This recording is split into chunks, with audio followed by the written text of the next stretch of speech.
इसकी कैंसिलेशन के हवाले से काफ़ी सुनने को मिल रहा है कि एनओसी जो है वो कैंसिल हो गया है। ऐसा कोई मामला होता तो उधर काम रोक दिया जाता, उधर लोगों को एंट्रेंस ना दी जाती कि आप कहीं जी एनओसी कैंसिल कर दिया, अब ज़मीन उनसे ले ली गई है और आपकी जितनी इन्वेस्टमेंट है वो डूब चुकी है। तो इसमें सारा सिनेरियो इस तरह है कि जब इन्वेस्टिगेशन चल रही है, फैसला नहीं आया अभी तक।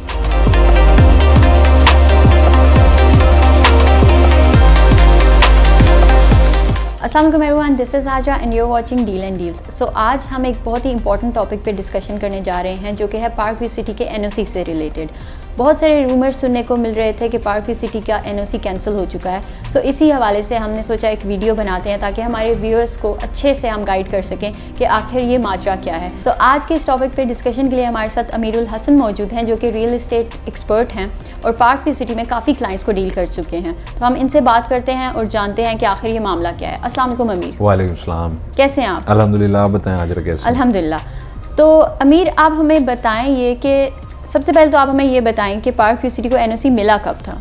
अच्छा हाजरा, पार्क व्यू सिटी को जो एनओसी फर्स्ट टाइम मिला था वो मिला था 1 जून 2018 को, जो इनकी डॉक्यूमेंटेशन कंप्लीट है, जिसमें 1067 कनाल यानी कि 1067 कनाल जो उनसे इस एनओसी मिला था 1 जून 2018 में। तो अब हमें आप ये बताएं कि काफ़ी सारे रूमर्स भी कह लें सुनने को मिल रहे हैं, काफ़ी सारे क्लाइंट्स जो हैं वो भी कंसर्न है क्योंकि उन्होंने इन्वेस्टमेंट की हुई है काफ़ी पार्क व्यू सिटी में।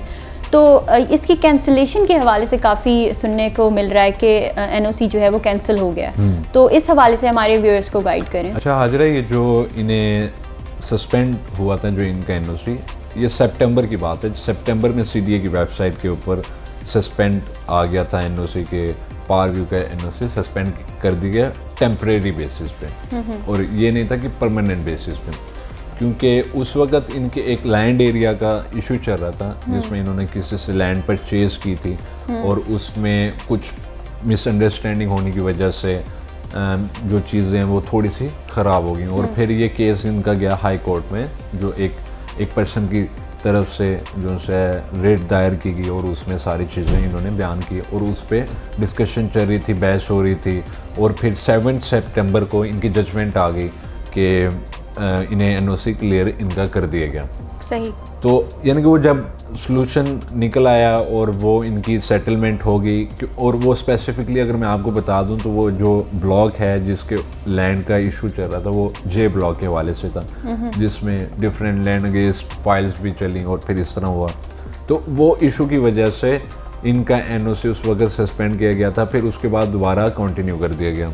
लेकिन आपको पता है कि इधर हमारी इतनी जल्दी कोई भी चीज़ अपडेट नहीं की जाती, तो सीडीए की वेबसाइट पे अपडेट नहीं की गई। हमें भी काफ़ी क्लाइंट्स को इस बात में यानी कि उन्हें तसल्ली देने के लिए, सेटिस्फाई करने के लिए हमें बहुत सी मेहनत करनी पड़ी, क्योंकि जो फैक्ट्स हैं वो बदले नहीं जा सकते। अब एक चीज़ है, जब तक वो चीज़ ऑन ग्राउंड नहीं है, आप उसके बारे में आपके जो रूमर्स हैं वो ठीक भी हो सकते हैं। बिल्कुल, हमें कमेंट्स में भी काफ़ी सारे रूमर्स इस तरह से सुनने को मिल रहे थे। काफ़ी सारे लोगों ने अपना कंसर्न जो है वो शो किया था कि इसका एनओसी कैंसिल हो चुका है। तो उस हवाले से ही हमने आज का ये सेशन इसीलिए रखा। तो अब फर्दर ब्रीफ कर दें ताकि इनकी सारी क्वेरीज जो हैं वो सॉर्ट आउट हो सके। अब इस तरह हुआ कि उस वक्त सस्पेंड किया गया सितंबर में, और उसके बाद दोबारा कंटिन्यू कर दिया गया, फिर केस किया हाई कोर्ट में चला गया, और जो हियरिंग कर रहे थे जो जज थे जस्टिस तरमीनुल्लाह, उनकी जजमेंट आ गई और उनमें उन्होंने कहा गया कि कुछ अराजी इनकी ऐसी है जिनके ऊपर यानी कि कब्ज़ा किया गया है और उस हवाले से इसकी जस्टिफाई किया जाए इसको, यानी कि इसकी इन्वेस्टिगेशन की जाए, जस्टिफिकेशन मांगी और इन्वेस्टिगेशन की जाए। और उसमें कोई जो उनकी जजमेंट आई है, अगर आप उसे ब्रीफली पढ़ें तो उसमें कोई ऐसी चीज़ नहीं, कॉमन सेंस बात है कि जब भी कोई चीज़ जाती है लॉ के अंडर जाती है तो उसमें इन्वेस्टिगेशन होती है, हाइपोथेसिस हैं, यानी कि हाइपोथेसिस बनते हैं, उसके ऊपर बहस होती है, फिर उसके फैक्ट्स को देखा जाता है और फैक्ट्स देखने के बाद फिर फैसले दिए जाते हैं। लेकिन हमारे इधर चूँकि हम सुनी सुनाई बात पर ज़्यादा वो एग्री कर जाते हैं एज़ कम्पेयर टू कि हम उसको इन्वेस्टिगेट करें, उसकी जस्टिफिकेशन को ढूंढें या किसी अथेंटिक ज़राए से हम इस चीज़ को जानने की कोशिश करें, बजाय इसके हम उसके ऊपर मज़ीद और चीज़ें एडअप करके वो रूमर्स इतने स्ट्रॉन्ग कर दिए जाते हैं कि जो एक फैक्ट भी है उसको भी वो ख़त्म कर देती है। तो मेरा नहीं ख्याल कि ये एक ऐसी जो जजमेंट आई जो मैंने भी स्टडी की, अगर उसमें अब एक उनकी शिक ये थी कि CDA इसको देखे, यानी कि वो उन्होंने थोड़ा वर्ड टेक ओवर का यूज़ किया और इस तरह चीज़ों को देखें। तो इसमें सारा सिनेरियो इस तरह है कि जब इन्वेस्टिगेशन चल रही है, फैसला नहीं आया अभी तक कि आप कहीं जी NOC कैंसिल कर दिया, अब ज़मीन उनसे ले ली गई है और आपकी जितनी इन्वेस्टमेंट है वो डूब चुकी है, ऐसा कुछ भी नहीं है। अगर ऐसा होता तो इतनी जो डेवलपमेंट चल रही है और ये पिछले 3 माह में जितनी डेवलपमेंट हुई है, मेरा नहीं ख्याल पारव्यू सिटी में इससे पहले कोई डेवलपमेंट हुई है। मैं आपको बता दूं A और B block totally sold out कर दिया गया, डेवलपमेंट उसकी कंप्लीट कर दी गई, लोगों को उनके पोजेशन दे दिए गए। उसके बाद H ब्लॉक को विदिन 1 मंथ कंप्लीट किया गया और पोजेशन दे दी गई। अब आप H ब्लॉक में प्लॉट ढूंढने निकले तो आपको प्लॉट नहीं मिलेगा। उसके बाद J ब्लॉक जिसका यानी कि 2-2.5 साल से चीज़ें चल रही थी, अब J ब्लॉक में साल के अंदर पोजेशन देना शुरू कर रहे हैं। उसके ऊपर जो उनसे सारी मशीनरी काम कर रही है। डाउनटाउन कमर्शियल था, उसके ऊपर स्टार्टिंग में जब ये सारी चीज़ें चल रही हैं, so how can you imagine कि इसके NOC के कैंसिल होने की वजह से इसके ऊपर क्या इफेक्ट आ रहे हैं। वो एक प्रोसेस है, जिस तरह NOC मिलने का एक प्रोसेस है। देखें, यही चीज़ें NOC मिलते वक्त अगर हम जस्टिफाई कर लें, जो आपको मैंने लास्ट टाइम भी हमने एक वीडियो बनाई थी और उसमें मैंने ब्रीफली एक्सप्लेन किया था NOC का प्रोसेस क्या है, तो वो अगर प्रोसेस उस वक्त कंप्लीट कर दिया जाए तो बाद में इस तरह की चीज़ें ना आए। सो अभी ये डिले बेसिकली इसीलिए एक काइंड ऑफ डिले आ रहा है, ऐसा नहीं है कि कैंसिल हो चुका है। बिल्कुल, यानी कि देखें, for the time being temporary कोई भी चीज़ है ना, वो आप अगर कोई बंदा है उसकी अराजी पे कोई कब्जा भी किया जाता है ना, तो वो उससे फ्रीज कर देते हैं उस चीज़ को कि इस पे ना कोई काम किया जा सकता है ना, उधर तो काम भी चल रहा है। बिल्कुल ऐसे ही है। यानी कि अगर ऐसा कोई मामला होता तो उधर काम रोक दिया जाता, उधर लोगों को एंट्रेंस ना दी जाती और लोग उधर अपनी जाके जगह ना देख सकते या अपने काम को कंटिन्यू कर सकते।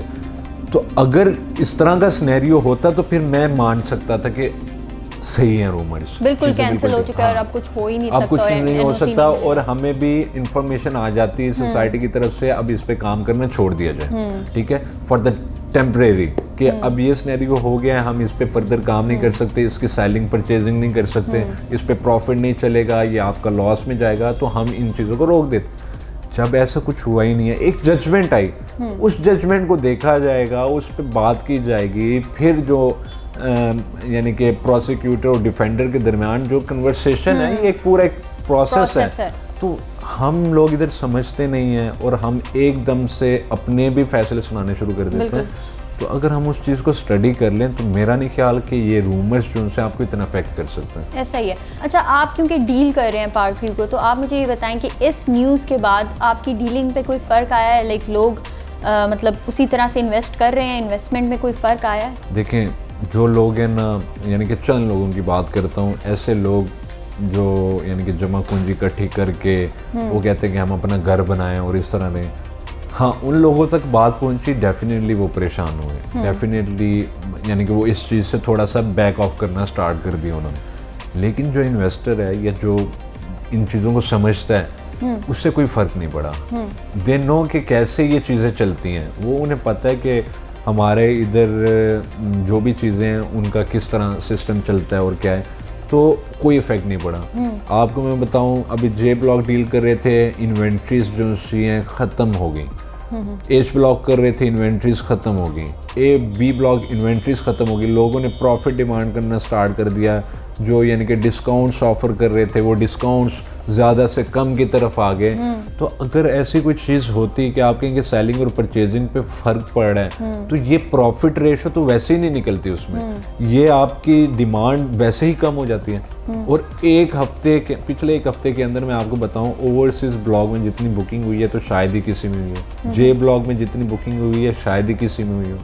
तो ये सारे रूमर्स उन्हें इफेक्ट किए हैं जो यानी कि थोड़े से लोग आप कह लें जिनके पास इतना ज़्यादा बजट नहीं है और वो बहुत सोच समझ के इस चीज़ को लगाना चाहते हैं, उनके लिए डेफिनेट परेशानी इंसान को आती है। लेकिन जब तक उसका आपको क्लियरेंस ना हो, आप उसको अपने सर पर सवार मत करें, बिल्कुल आप उसको स्टडी कर लें। अब मेरे क्लाइंट थे, मैंने उनसे बात की, उन्होंने मेरी बात चल रही थी, 1 माह से डिस्कशन चल रही थी, उन्होंने कहा मैं इंटरेस्टेड, मैं लेना चाह रहा हूँ।